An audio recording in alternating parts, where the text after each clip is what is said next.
Buenos días amigos.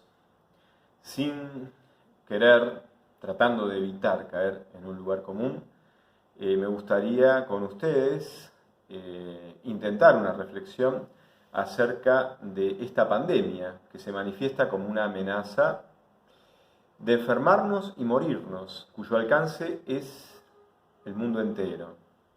Lo primero que quiero señalar es que en esta pandemia, cuando uno rastrea su origen, encuentra intenciones de un cierto grupo humano de maniobras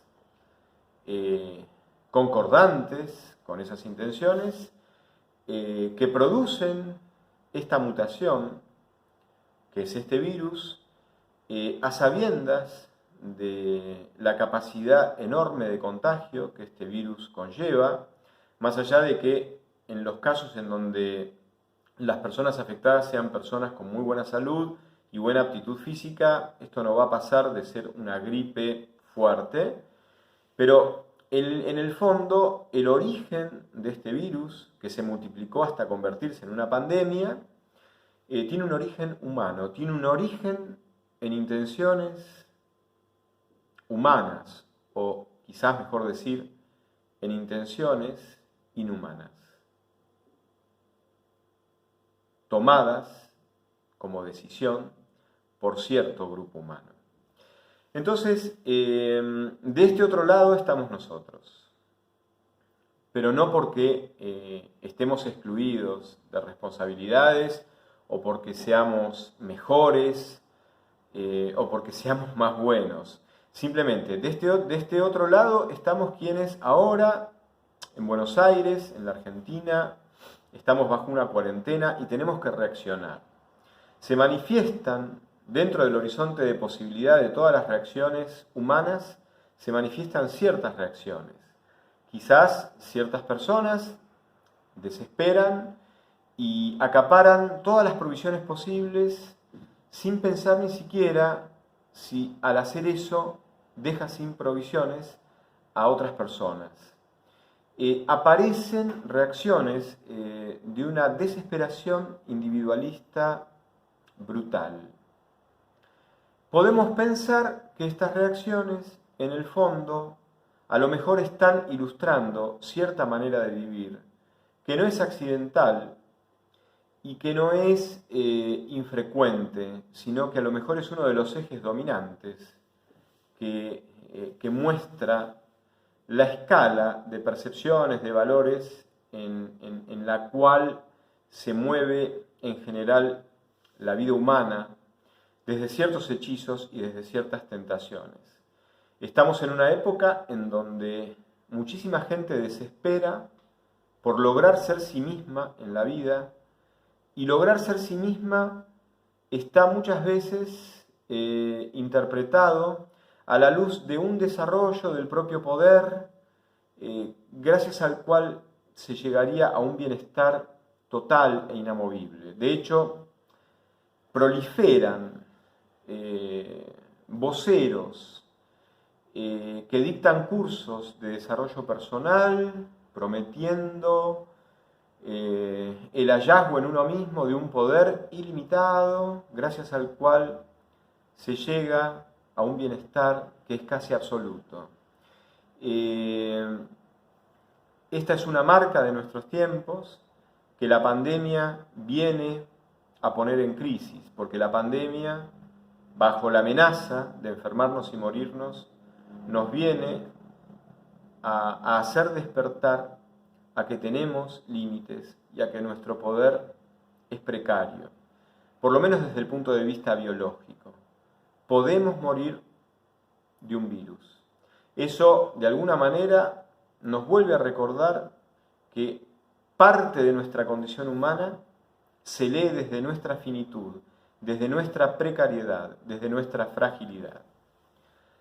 Ahora bien, por otro lado, en una época dominada por esta desesperación por ser uno mismo, creyendo en programas que prometen un desarrollo del poder personal que llega a las medidas de lo inmedible, de lo ilimitado, y gracias a lo cual uno llega a ser feliz de manera total, es lógico que entonces, adhiriendo a estas doctrinas, se observen reacciones de un individualismo desesperado y criminal, donde no hay ninguna inclusión respecto del otro, de lo que el otro necesite.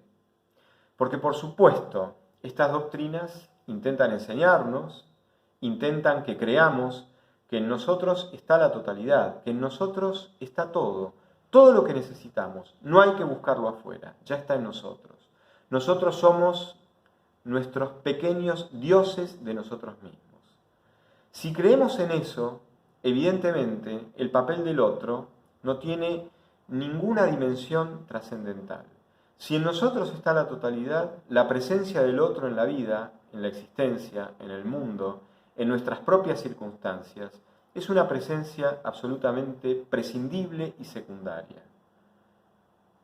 Salvo que no creamos en estas doctrinas y entonces advirtamos que así como sentimos que nuestra presencia y nuestra vida son únicas e irrepetibles, la presencia del otro en el mundo resignifica el sentido de todas las cosas, resignifica el sentido del mundo y resignifica el sentido de mi propia presencia y de mi propio ser en el mundo. Si nosotros creyéramos en esto, descubriríamos que el otro es la posibilidad para un encuentro real, fecundo, profundo, comprometido, gracias al cual nosotros mismos podríamos trascender a una plenitud y a un enriquecimiento que jamás podríamos alcanzar por nuestras solas fuerzas, y desde nosotros mismos, mirándonos unilateralmente, sin incluir la diferencia maravillosa que es la presencia del otro en la vida. El otro es la posibilidad de volver a confirmar que somos personas, personare, resonamos a través de, como resuena un instrumento, a través del intérprete frente a la partitura. Hay una estructura trinitaria cuya consumación es la belleza, la entrega al público que devuelve en un aplauso final esta maravilla que es encontrarnos, pero no encontrarnos efímeramente. Somos muy frágiles y precarios frente a un virus. Nuestro gran poder es decidir permanecer y comprometernos. Nuestro gran poder es decidir tomar nuestra fragilidad, nuestras cualidades y también nuestras sombras, para poder elevarlas a otro plano, que es el plano espiritual, es el plano de la inteligencia, de la decisión, de la voluntad, de la captación real del bien en su dimensión que trasciende absolutamente a nuestras preferencias egoístas, a nuestras sensaciones placenteras o dolorosas. El bien se presenta como una dimensión hacia la cual nosotros podemos ir testimoniándolo y reconfigurando el modo en que queremos vivir y el modo en que queremos ser nosotros mismos. Nuestro poder es precario porque nuestra dimensión biológica es precaria, porque nuestras sensaciones fluctúan, porque todo el mundo de nuestra propia naturaleza orgánica fluctúa, cambia, no es estable. Justamente nuestra dimensión espiritual, desde nuestra capacidad de entender y desde nuestra libertad y capacidad de querer, tiene el inmenso poder de permanecer, de ser fiel, de amar, de comprometerse, de incluir al otro de verdad. Esta es una gran posibilidad para mirar dentro de nosotros mismos y reconocer en las sombras que encontremos y que en general evitamos descubrir y reconocer porque nos duelen, en ellas debemos atrevernos a mirar los verdaderos motivos que animan nuestra vida, nuestras verdaderas convicciones, lo que realmente somos, más allá de lo que querramos ostentar y mostrar. Esta es la gran posibilidad para mirar cómo vivimos y cómo elegimos ser. ¿Cuáles son esos que consideramos nuestros valores? ¿Son valores? Es un momento de grandes decisiones, la primera de las cuales es mirarnos de verdad. Tenemos un poder precario biológicamente, tenemos el inmenso poder de decidir permanecer, comprometernos mirando al otro y a la vida desde una trascendencia que nos invita a reconocer que las grandes cosas se desarrollan en un camino completo. Cuando este mundo en realidad se deja impactar por tentaciones de bienestares individuales que en el fondo son destellos momentáneos que vuelven a caer y vuelven a sumir a los individuos que creen en esos proyectos en desesperaciones más grandes. Como las desesperaciones en masa que muchas veces se ven en un simple supermercado por acaparar todo el alcohol en gel.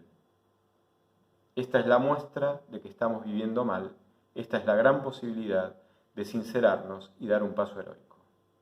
Muchísimas gracias, amigos, y que tengan una buena jornada.